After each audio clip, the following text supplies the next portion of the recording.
all, Dr. Maynard here. I brought a friend here today, Dr. Vaughan. We've got a lot of questions as we roll out the pre-hospital blood program here at McKinney. And so we actually asked for your questions, and you gave us lots of questions. So we're going to go through those questions today. So you can see here I've got my friend and colleague, Dr. Vaughan. And I thought it would be nice to see his perspective from a trauma surgery, OR, critical care standpoint, and also from my perspective as an ER physician. So, but first, let me introduce Dr. Vaughan, and then we'll get into the questions. So, Dr. Vaughan went to medical school at the University of Oklahoma. He did his internship and general surgery residency at BUMC, and did not one, but 2 fellowships in pediatric trauma, and then also in critical care, surgical critical care at BUMC.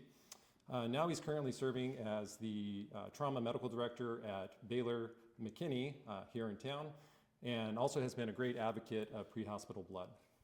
And I can tell you personally, he is very pro EMS, and as an ER doc, it's been great to work with him. So thank you for your time today. Glad to be here. So I appreciate everything y'all do. All right, so we're going to take some questions from the paramedics. So starting this program has had quite a few challenges. There's a lot of people that need to be involved, and everything from the blood bank, from the ED, the trauma team, EMS, of course, and then hospital staff and administrators and funding all of this. And so there's been a lot that's gone into it, and you guys have sent some really good questions in, so we're going to go through those. So question number 1 for you, Dr. Vaughan. So what is shock index, and why is this important for pre-hospital blood? So shock index is just for a way for us to kind of evaluate people that are in, ideally hemorrhagic shock. The whole point in trauma and shock is to resuscitate. So whole blood is one means of doing that. So historically, crystalloid was the way to do it. Now we know that blood products and colloid is a lot better. And again, if you can give this to people early in the process, it's easier, it's better for them than waiting till down the line. So the earlier they get those products, potentially the less that they need, the earlier you start getting the coagulation benefits of that, and the earlier and the decrease in the morbidity and mortality that you get. So shock index is a measurement using our blood pressure and our heart rate in order to kind of come up with a nice metric for us to figure out who's actually in shock that we need to worry about or not. So when you plug that in, if you end up with something greater than 0.9, then that kind of implies that somebody's in shock and probably would benefit from that. Yeah. So again, we also use our other metrics of systolic less than 90, something's really tachycardic. These are metrics that's just a better way of giving a good ratio that tells you when this is off.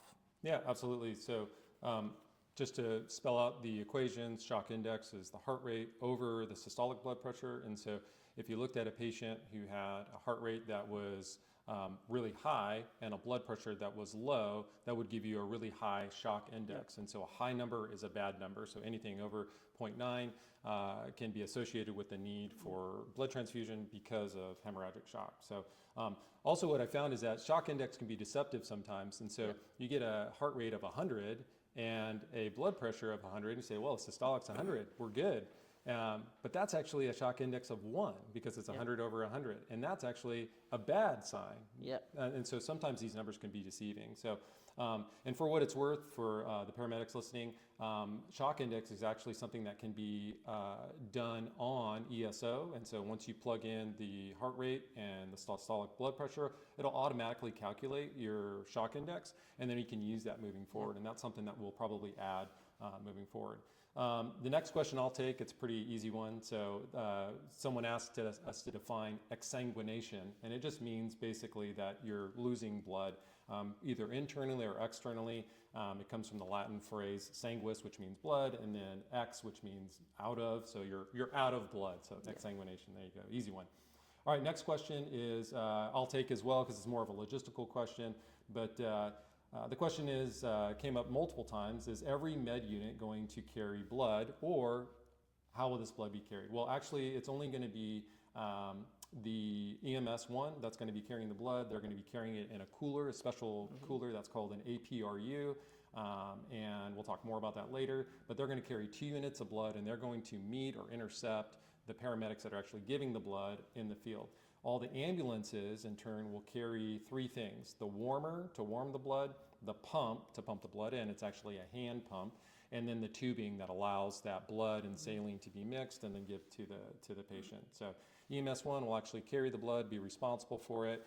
Paramedics that are in the field do not have to be responsible for keeping it in temperature and all that daily check stuff. All right, so next question for you, Dr. Vaughan. What if a patient has lost a lot of blood, but their blood pressure and heart rate don't yet show signs of hemorrhagic shock?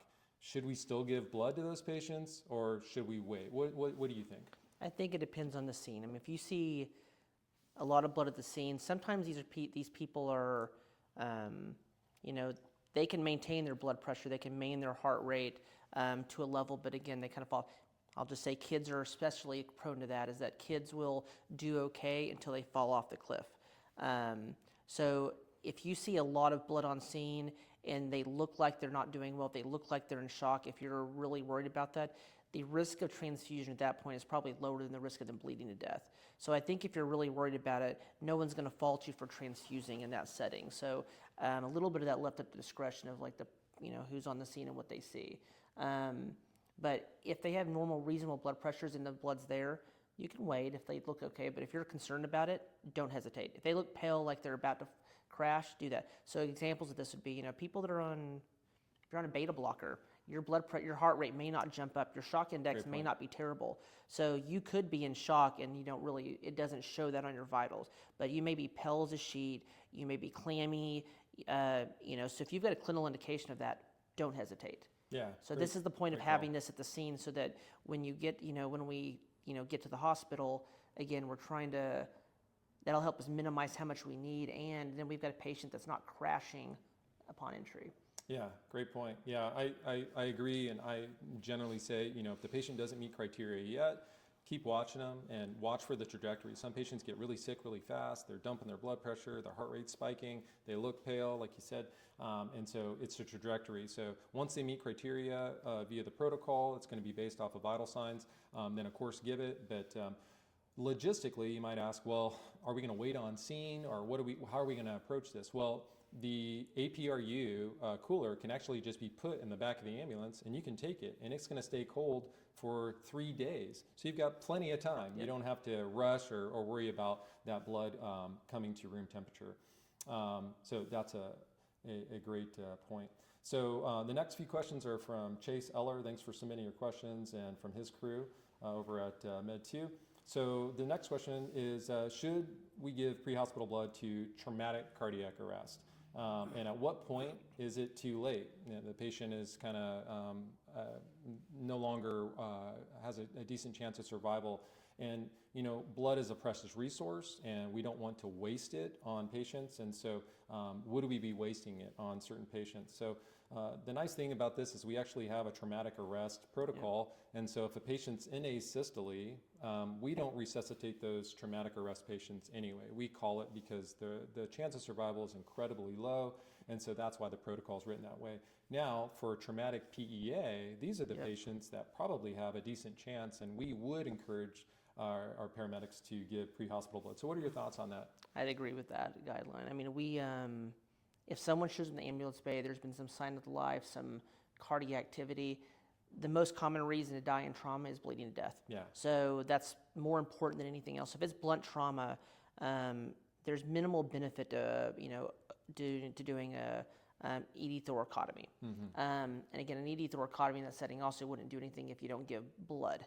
So again, bleeding to death is the number one cause. So if there's any signs of that would be a reason to do it. If it's asystole, no signs of life, the chance of survival of that is about zero. Yeah. So I think in the setting of PEA, that's not inappropriate whatsoever. And I may end up doing that when you get to the hospital if there's still signs of that. Again, those are patients you're bringing to the hospital.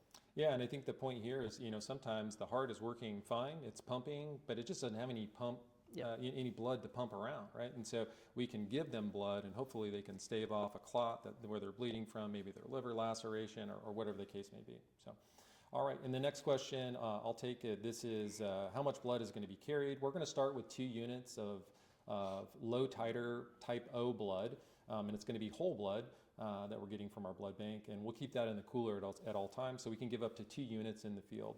But in the future, depending on demand and the need and kind of geographical location, we may end up getting 2 more units for a total of 4. but that's not been approved yet. So currently it'll be 2 units of blood, and we can give both of those units or just one of those units. It really depends on the clinical circumstance. All right, so last question from Eller is, are there scenarios where we're going to need more than 1 unit of blood? And how do we determine how much blood they're going to need? So I guess maybe by way of, and I'll talk about the protocol in a little bit, but Dr. Vaughan, in your opinion, when you're giving blood to a patient that's come into the trauma bay, how do you determine how much blood you want to give that patient? I mean, I think you, as long as you're having an effect of the blood, so let's not include somebody that maybe is in, cardiac arrest with it. If they're hypotensive, you're going to give a unit of blood. If they respond to that, but they still haven't gotten normal vitals, they're still tachycardic, they're still hypotensive, we're going to give more. Routinely, we're probably giving 2 of whole blood and then transitioning to our massive transfusion protocol if that happens. So, and that's kind of even a guideline we use. So if 1 unit works, give another one if not. So that way we're judicious and not saying you come in, you're always getting 2 units when you come in. Again, that's using product we may not need. So you want to look at the response for the first unit, give the second one if not. Yeah, great. Yeah, and that's kind of the way we've written the protocol as well. So you give the unit and then you repeat the vital signs. And if that blood pressure is starting to come up, and we want a goal of around 90 systolic, if we're meeting our goal and we're not incredibly tachycardic, the patient's looking better, then hold off. You don't have to give, but have that extra unit of blood in the cooler in the back of the unit ready to go if you need to give it. So yeah, basically the bottom line is to give the vital signs, look at the vital signs and the patient's needing it, and also look at how much blood the patient lost. That'll give you a great indication of how much you need to put back in, right? So whatever comes out probably needs to go back in. Yep. So it's kind of simple when you think about it that way. All right, the next few questions are going to be from Brian Sobo. Thanks for submitting these questions. So if bleeding appears controlled, either from a tourniquet or from wound packing by EMS, or maybe even our PD colleagues have placed a tourniquet, which is oftentimes the case, should we still give blood if the patient is not yet hypotensive? What are your thoughts on that? I mean, again, look at your vitals, look at your shock index. If you start bleeding and you immediately after start bleeding put a finger on the hole, then you don't need a lot, you didn't lose a lot. Kids you have to be a little cautious with. Again, they may do fine until they don't do fine. So I'll gauge that a little bit with what you see on the scene and whatnot. That may help guide that a little bit. Again, if it's what's on the floor, that's what came out, so you may need that back. But in general, if they're maintaining and you get good source control, good hemostasis, then you may not need to give anything.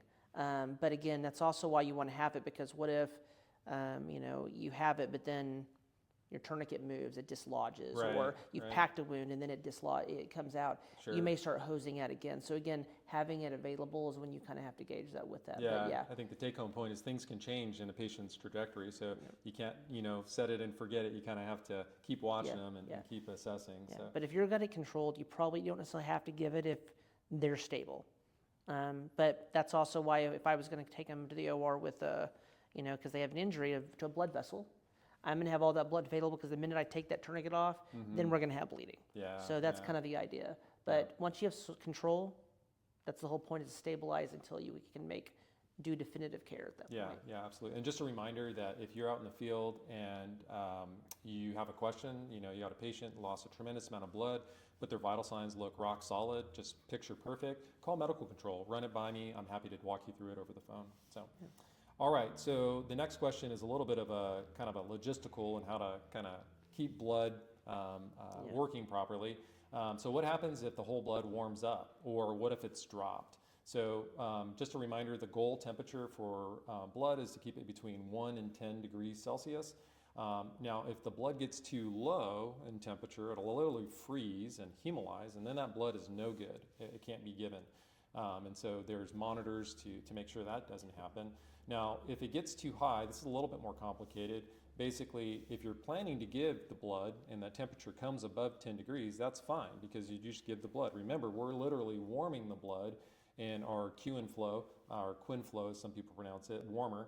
But if it warms up because we left it out and maybe we got distracted because of patient care or whatnot, and then we wanted to put it back in the cooler, there's this little sticker that's on the blood unit, and it will turn blue if it is gone above 10 degrees Celsius. Now, the great thing is that it's irreversible. Once it hits that 10 degrees, it won't change back. So the way you can remember this is if it's blue, it does not go back in the APRU, which is the cooler.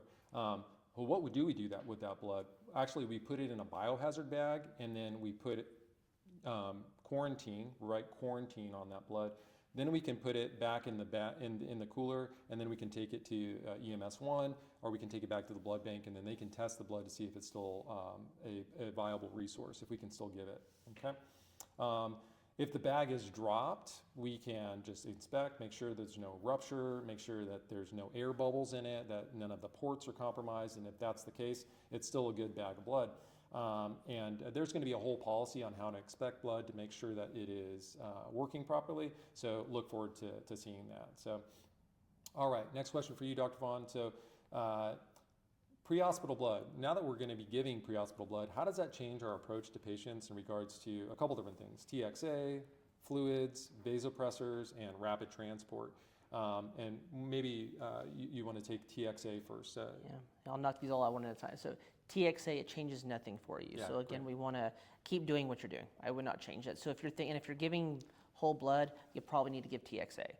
Because again, what we want to do is not lyse clot. Because we're trying to make things clot. So again, I would still give that. So what TXA does is it stops body from breaking down clot. So that's what it is. The whole point is like you get clot lysis. So like you make a clot and then your body starts to break that down. What TXA does is keep that from happening. So it helps with hemostasis in that context. So that's kind of what it does. Yeah. So again, what do we not want to do when we're bleeding to death? Break a clot. Yeah, absolutely. And we can see that on some of our studies, our tags and things like that, we can follow that. So that's something we watch for.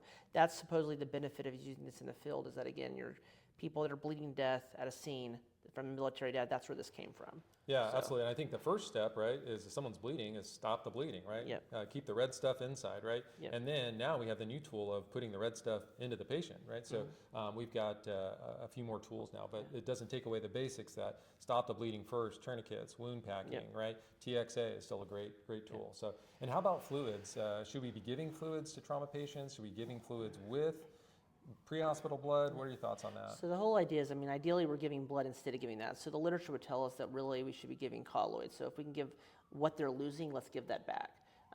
So this is in theory to replace that. But again, if you don't have it, fluids are an option. If you need more than what the whole blood is that we have available, that is a viable option. Pressors are the same thing. So ideally we're not using a lot of pressors anymore. The idea is to resuscitate. Give them what they're losing. Yeah, so same absolutely. idea. So ideally we're diminishing both of those in the process of that. But again, if you need them, you need them. But again, ideally we're cutting back on that. Yeah, what might be the downside, say if we had a patient who was, had a soft blood pressure of, a 90 and we gave blood per the protocol, and then we gave them, push dose epi, a pressor in the field. What might happen to the heart rate and the blood pressure, and how could that maybe negatively affect the patient? You may get more tachycardic with that. It may mask our bleeding. Again, you've raised the blood pressure. You're like, you may think that you responded in your hemorrhage control. That may not be the case. You could still be bleeding from your liver injury. If you get the heart rate that goes up with that, you may induce that you're worried about a little more shock going on than it is. So you can see a lot of the same with when we put them on pressors with that as well. Sure. And then the last question about, how does pre-hospital blood change our idea of kind of rapidly transporting the patient? I want to emphasize that this does not change anything about transport. Ultimately, these patients need you, Dr. Vaughan, as a trauma surgeon in the OR in order to fix those, especially internal hemorrhages. And so we are not going to delay in order to get blood on scene and give blood. We're still going to go to the hospital, and we're going to have to work that out logistically with EMS 1 to kind of meet us on scene and give that blood en route. But we're not going to delay transport. Yeah, I would agree with that. The whole idea is definitive care with this. So even if you have a tourniquet on or whatnot, we still have to take care of it. Yeah. So this is as a means to get us there to hopefully reduce all the post-care that happens after that. Sure, Reduce how much sure. blood we're giving in the hospital. Hopefully not have the hypotensive that we're running, patient that we're running in the OR because we've already started that resuscitation. So again, to kind of start all that care at the front line than to do that all once they've arrived. Yeah, makes sense. Before things kind of get out of control. Yeah, Yep. great point. All right, and the next few questions are from Bailey Hughes. So this first question, so when discussing the infusion time using the pump of about 1 to 3 minutes, does this change based off of the patient population or condition? So I would say not generally. When we're giving blood, usually it's because of acute blood loss. And so we want to kind of put it right back in just as fast as it came out or as fast as we can get it back in. Or what are your thoughts on that? Yeah, I mean, again, if I didn't have, pump or anything like that, we would just bolus it in. So Yeah. So you want to give it back. You want to give what's coming out about as fast as it's coming out. Yeah, and as a side note, if for some reason your hand pump, and we'll do training on this, but if the hand pump failed, I mean, you can just roll that bag up and pump it in just by hand, just like you would do with fluids. It's no different than fluids in that regard. I guess the only consideration that I would have to this question is that if you had a patient that was already volume overloaded, first of all, they probably wouldn't meet criteria for the blood transfusion. They wouldn't be hypotensive and tachycardic. But you would maybe want to just in the back of your mind consider a volume overload if you were giving lots of blood to a patient. But all right, next question.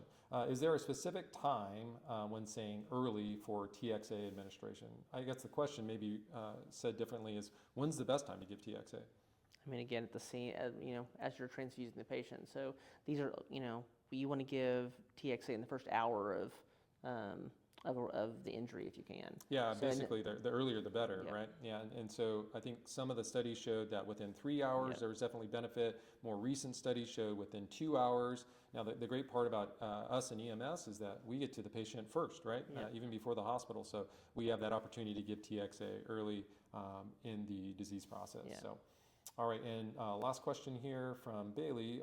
We've got when administering the blood, and then, okay, so this is a question about entrapment. So if you got a patient that's entrapped, let's say like in an MVC or maybe, a piece of heavy equipment falls on the patient, would these be good patients to consider giving blood to? I mean, if they're bleeding, at any stage, no matter where they are, giving blood's not a bad thing if you think they need it, and they're hypotensive. If they're entrapped and it's hard to get them out, again, I can't give blood from my hospital if that's what their injury is. So to be honest, that's probably the best time to give it if they're hypotensive and they're bleeding because of their injury. Give them blood. Yeah. If you can get access to do that.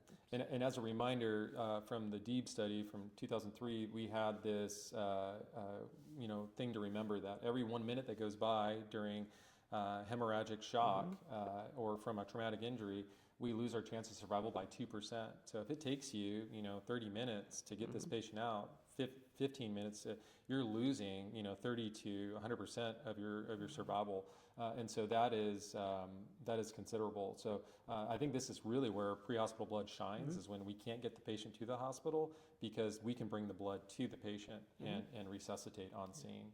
So that's the whole heart of, I think, having this available, is that absolutely. we can get to the patient again. So hopefully you have an alive patient that you're getting to the hospital so we can actually treat their injuries. But if you can't get them out and they die because they're entrapped, we can't help them. So this is a means to help get them to that point. Yeah, then we've kind of missed that window of opportunity where we could have intervened and saved a life. So our last set of questions are from Corinne Williams, so thanks for submitting. She asked, how long can blood be stored? And so whole blood can be stored up to 35 days. But generally, we're going to return it back to the hospital before it expires. They're going to give us a newer or fresher unit of blood that we can then carry until that one comes close to its expiration. And those details will be taken care of by the EMS one.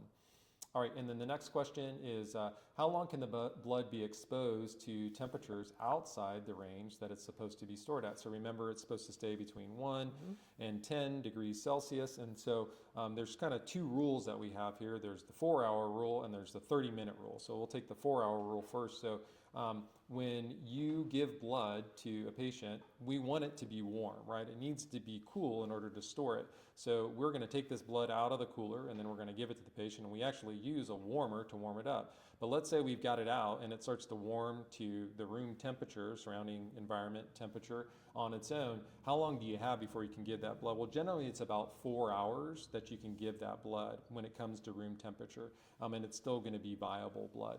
Now, the 30-minute rule is the rule that we apply when we take the blood out and then we decide we're not going to use it and we want to put it back in the cooler.